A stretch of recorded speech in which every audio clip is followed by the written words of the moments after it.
episode of Unedited Economics. Today we're going to be talking about supply and demand. This is going to be a graphless video. We're just going to be talking about some concepts and examples, but feel free to draw some graphs to keep up. So, demand is what you want.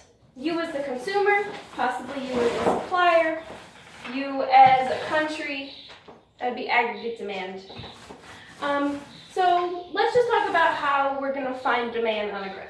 So imagine that you want bananas, and at different prices, you want different bananas. At $1, you want one banana. At $2, you want two bananas. That's how much you are willing and able to pay for a certain amount of bananas. If you put that on a table, you're going to get a schedule of demand. Put that on a graph, and you've got a downward facing demand slope. This is just normal demand for microeconomics. If you hear about macroeconomics, we'll talk about that later. If we're talking about supply, imagine you grow bananas. And to grow one banana, it's going to cost you $2. And to grow 2 bananas, it's going to cost you $4. And to grow 3 bananas, it's going to cost you $6. If you put that on a table, you're going to get a schedule of supply. And then if you put that on a graph, you're going to get an upward-facing supply graph. Upward, because the more bananas you make, the higher the price is going to be. It wouldn't surprise me if you're taking a test, if you need to cross your arms to determine which one's demand, which one's supply. There's no shame in it. We all do it. Now, if you put them both on a graph, on the same graph, you're going to notice that there's an intersection point. That point is called equilibrium. This is, in a free market economy, the number of bananas that are going to be produced and at what price. I didn't remember the numbers that I said, and I said this was going to be a graphless video. So right now, let's say the equilibrium number of bananas is 4 bananas, and at a price of $3. This means without any government regulation, the suppliers are going to produce 4 bananas, and the consumers are going to buy 4 bananas at $3. I hope that's what I said. Let's keep this consistent. That being said, if we may have something like a tariff or a quota that's going to mess up where this equilibrium is and how it is used. Say there is a quota on the number of bananas. There has to be at least 10 bananas made. 10 bananas sold. This is, say, to keep the economy healthy. If you need 10 bananas sold, but the producers and consumers are only prepared to make and sell 4 bananas, you're going to have a surplus of bananas. This is going to create a price ceiling. Someone correct me in the comments. It's easier to draw it on the graph.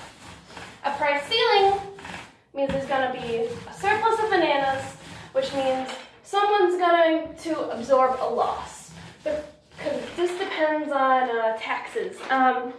But if the consumers have a loss due to this many bananas being made, say because the price goes down, or I guess that'd be a benefit. The consumers have a benefit due to this price going down. That means the suppliers are going to be paying more taxes.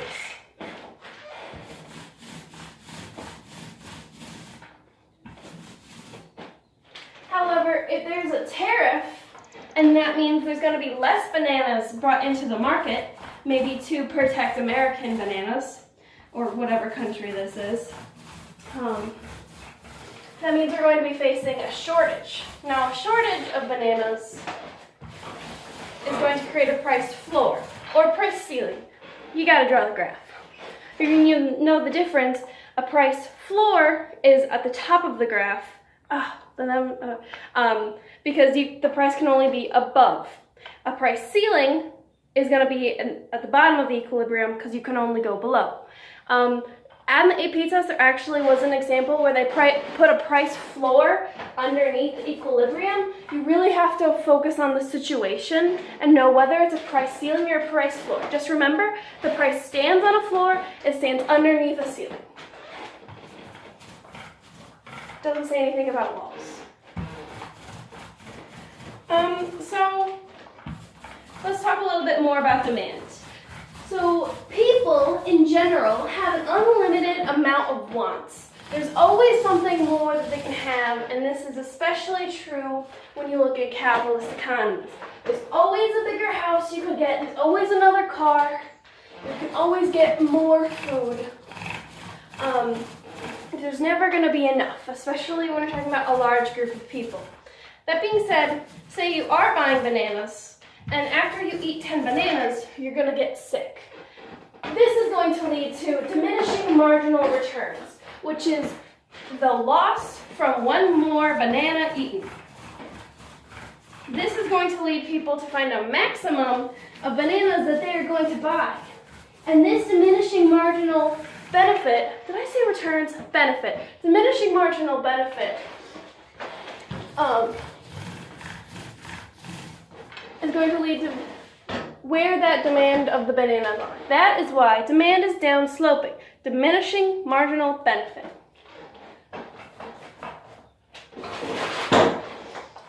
So let's recap. Demand, downslope. Supply, upslope. A table of supply, schedule of supply. Table of demand, schedule of demand.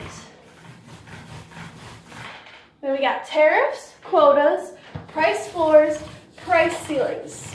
Unlimited wants and needs, but diminishing marginal benefit. Since I accidentally mentioned diminishing marginal returns, let's define that real quick. So, if you've ever worked a minimum wage job, I used to work at Portillo's. I wasn't paid minimum wage, but you know that there's only a certain number of people that can fit in a kitchen or behind the scenes of a play. When you start to add 15 people, let's say that is the perfect amount of employees to have behind that kitchen. And that kitchen works absolutely perfect with 15 employees. Once you add that 16th employee, everyone gets a little bit crowded.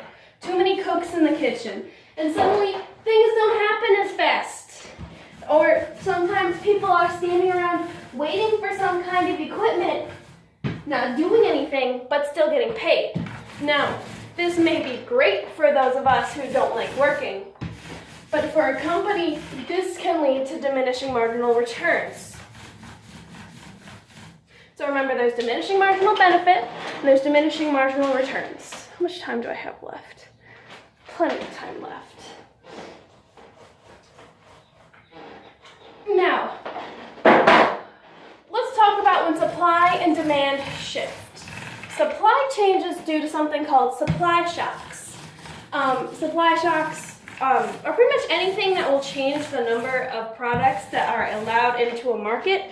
This can be due to something like striking oil, and suddenly there's a ton more oil in the market, which is going to lower the price. We'll talk about price changes in a second. Or it could be something like a tornado that knocks out all the banana bushes, whatever. Sorry, I'm just reaching for paint over here. And that will decrease the amount of bananas in the market. Now, when you have supply shock like that, it's either going to change, it's going to shift the entire supply schedule, all right? That's a supply shock. However, you can have a change in the quantity supplied, and that will change based on the demand changing. So let's say a change in supply is a change from the point on the same graph. It's very, very important that you know the difference between a change in the quantity supplied and the change in supply. Now you can have a change in demand, which can result from something like change in consumer tastes. Say, goth fashion stores go out of style because 80s fashion is in. This can also be due to a change in government regulation for consumers, such as a subsidy, which can increase the amount of one, say, medication consumers are buying.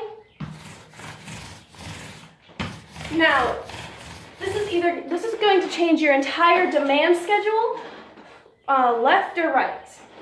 However, you can have a change in the quantity demanded, and that will change depending on the supply moving. So if demand stays the same and supply changes, the quantity demanded will change.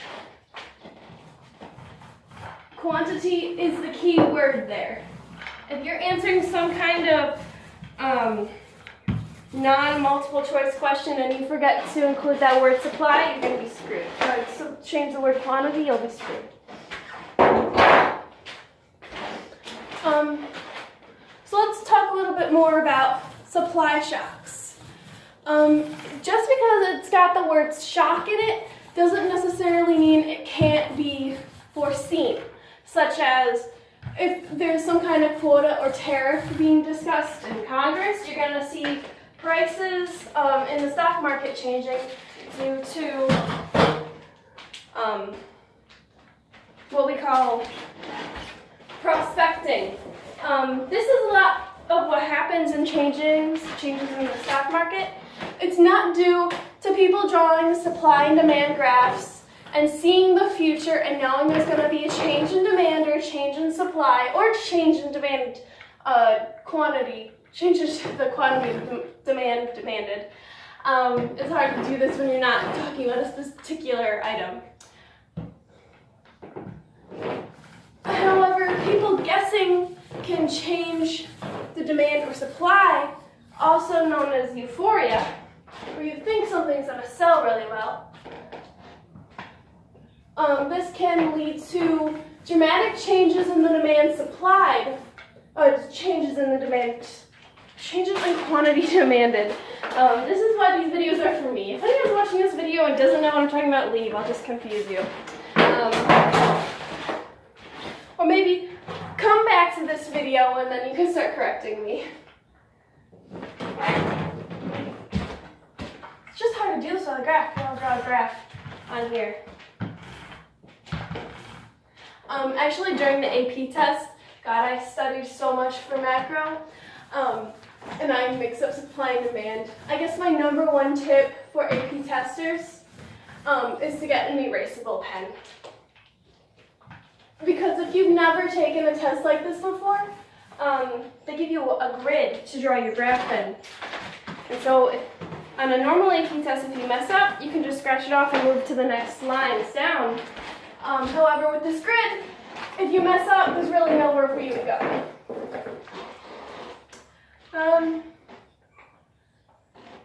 So in the comment section, correct, if you can find every single mistake that I made in this video, that means that you know quite a bit about the subjects that I just talked about.